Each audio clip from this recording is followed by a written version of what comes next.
Welcome back. Diane Paulus is a multi-talented theater and opera director with a wide-ranging resume that includes everything from the long-running hit The Donkey Show, which was a disco version of A Midsummer Night's Dream, to Lost Highway, an opera based on the David Lynch film, to the Obie-winning Eli's Coming, featuring the music of Laura Nyro. And this summer, Ms. Paulus is at the helm of the acclaimed public theater production of Hair in Central Park.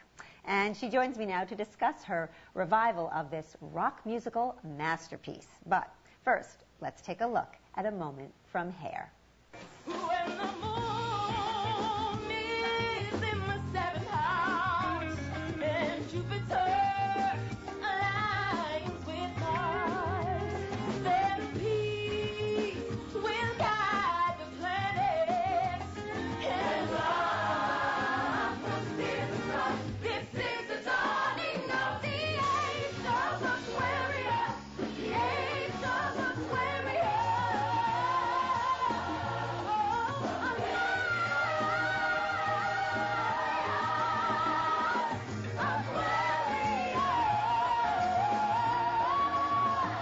Diane Paulus, welcome back to On Stage. Thank you. Congratulations on an amazing production of Hair this summer. Let me ask you, you were too young to have seen the original production back in the 60s, but you've said this musical played a very important role in your formative years, and that in fact, when you were a teenager, you wished you had lived through the 60s. Talk a little bit about that. Well, I grew up reading about, what life was like as a young person in the 60s, and I think the idea that there was an energy in the youth culture that brought people together, that there was an interest in making social change, that there was an expression of freedom and kind of group dynamic that just totally fascinated me. And I just always felt I missed my decade. I just sort of really kind of mournfully thought, I just should have been alive in the 60s. And so, being able to work on Hair now is almost like this opportunity to touch that generation and that time in, American history. Talk about how you bring that to a cast, an incredibly talented, but very young cast, who was not alive at, years after that time, and they probably have no real connection to the counterculture of the 60s. How did you infuse them with that sense? Well, it was so important to me with Hair that we convey what it was like, to be a hippie, that we convey that accurately. And by accurately, I really mean from the inside out. That so often now I feel like we look back at hippies or the hippie culture, and it's really about bell-bottoms or fashion or tie-dye T-shirts, and it's stuff that you could find in a mall today. And I know that it came from a total deep philosophical place of what it meant to have freedom of ideas and expression and to have political conviction. And it just mattered so deeply to me that we were truthful to that. So I think I started with that kind of gauntlet that I threw down to the cast, that, we're going to do this from the inside out. And that means really touching this time period in a way that you have to open your heart to, that you have to open your mind, that we have to study it and look at it.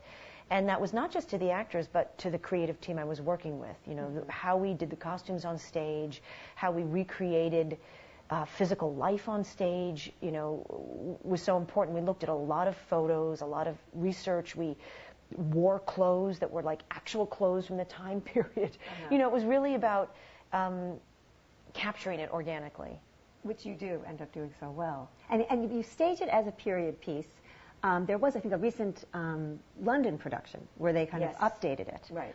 But it is obviously so relevant today with, another unpopular war, et cetera. Right. So you felt that the period piece was the way to go. Was that your decision?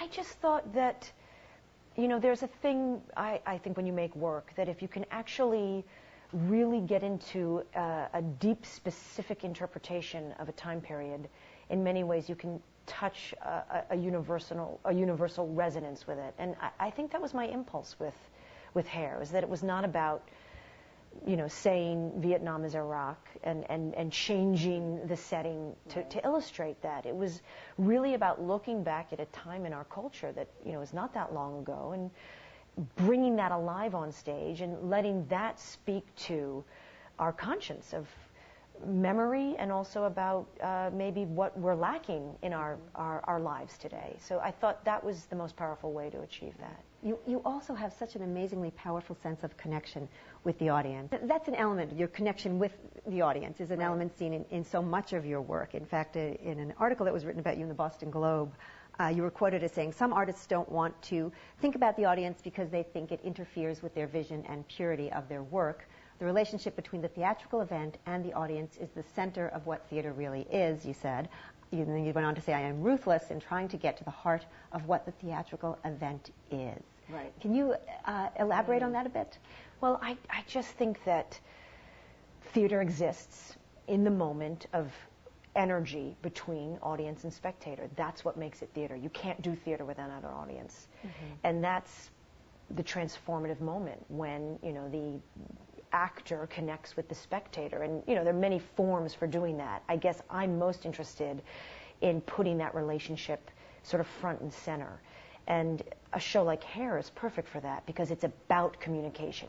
It's built into the show, this idea of acknowledging the audience. Actually, Hair is all about an actual conversion, in a way, of an audience. And I think it also meets up with the fact that people are coming to the Delacorte and, staying up all night and lining up for tickets because they want to be in the presence of the show. So it's actually, you look for these moments when you make theater where you're actually meeting with an actual desire from the audience to be in contact with what you're creating. And the Delacorte is this incredible forum, just in the architecture of this amphitheater, the open air. Speaking of which, because we're almost out of time, but there's two more things I want to touch on quickly. It looks like things are in the works to move the show to Broadway. How would you, we can't announce anything definite, but if you were to transfer it inside a Broadway house, how would you keep up the magic that the Delacorte affords? Right. Well, I think, we're learning so much about the power of the show and the power of this particular material for an audience in 2008. And again, it's all about the audience and the performers and the kind of relationship that's being made. So for me, it's about how do we put that in an inside arena where that can be felt, perhaps even more powerfully than, outdoors, which is magical in its own way. Right. So I'm sort of looking at how we can, use architecture of of an indoor theater and break down that boundary between the audience and the spectator. If we can do that on Broadway, wouldn't that be radical? Yeah, absolutely.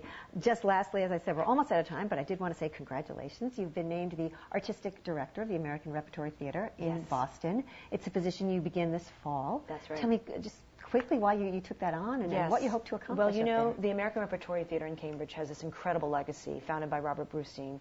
And the definition and mission of that theater is to expand the boundaries of theater. So when I read that mission and I thought, wow, could I really get behind this mission and take this theater into the future? I absolutely thought, yes, this is a mission that I can stand by because it's totally what interests me. How can we push theater, think about theater in new ways, reach new audience, and redefine what we consider theater?